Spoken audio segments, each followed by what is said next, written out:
Hello guys, সবাইকে স্বাগতম F programmer নামে চ্যানেলটি থেকে। তো আজকে আমরা দেখব কিভাবে আমরা অতি সহজে যে কোনো ধরনের ফাইল, যে কোনো ধরনের ভিডিও ফাইলকে আমরা অডিওতে রূপান্তর করতে পারবো, কোনো ধরনের উইথাউট কোনো কনভার্টার ছাড়াই আমরা এটা করতে পারবো, উইথাউট কনভার্টার। সো চলুন দেখা যাক কিভাবে আমরা কোনো ধরনের কোনো কনভার্টার সফটওয়্যার ছাড়াই আপনারা অতি সহজে এটাকে মিউজিকে রূপান্তর করতে পারি। যেমন আজকে আমরা একটা সাপোজ ধরেন এই একটা ভিডিও, এই ভিডিওটাকে আমরা অডিওতে রূপান্তর করব। এটা ট্যাপ করলাম, তারপর রিনেম করলাম এটাকে। সো আমরা রিনেম করে নেবো এটাকে। আমাদের কাজটা শুধু এখানে সিম্পল একটি কাজ।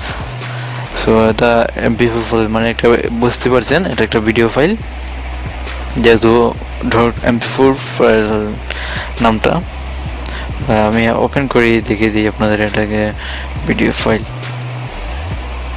এই দেখেন, এটা কিন্তু একটা ভিডিও ফাইল। বেশি বেশি বেশি দেখবো না, কারণ কপিরাইটের সমস্যা আসতে পারে। ওকে, এখান থেকে জাস্ট এটাকে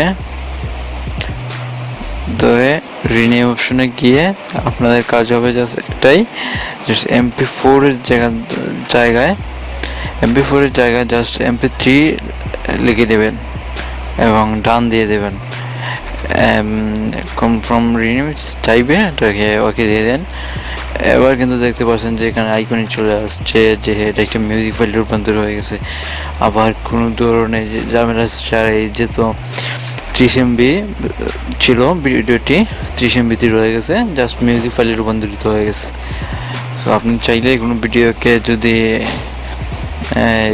ভিডিও লিস্টটিকে হাইড করতে চান তাহলে এটা দিয়ে করতে পারবেন, আবার যদি আপনি অডিওতে শুনতে চান তাহলে এটা দিয়ে শুনতে পারবেন, কোনো সমস্যা নাই।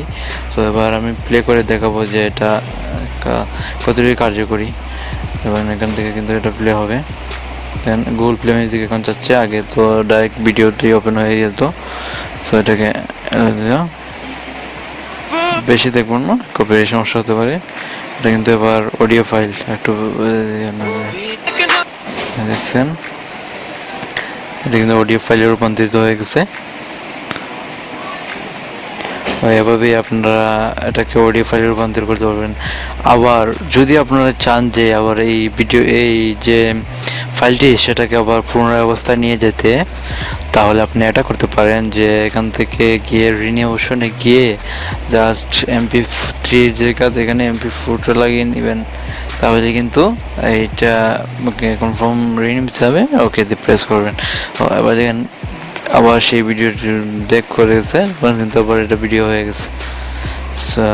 আজকের টিউটোরিয়ালটি এ পর্যন্তই। সবাই ভালো থাকবেন এবং অবশ্যই আমার চ্যানেলটি সাবস্ক্রাইব করবেন, এবং ভিডিওটি যদি আপনার ভালো লাগে তাহলে অবশ্যই একটা লাইক দেবেন।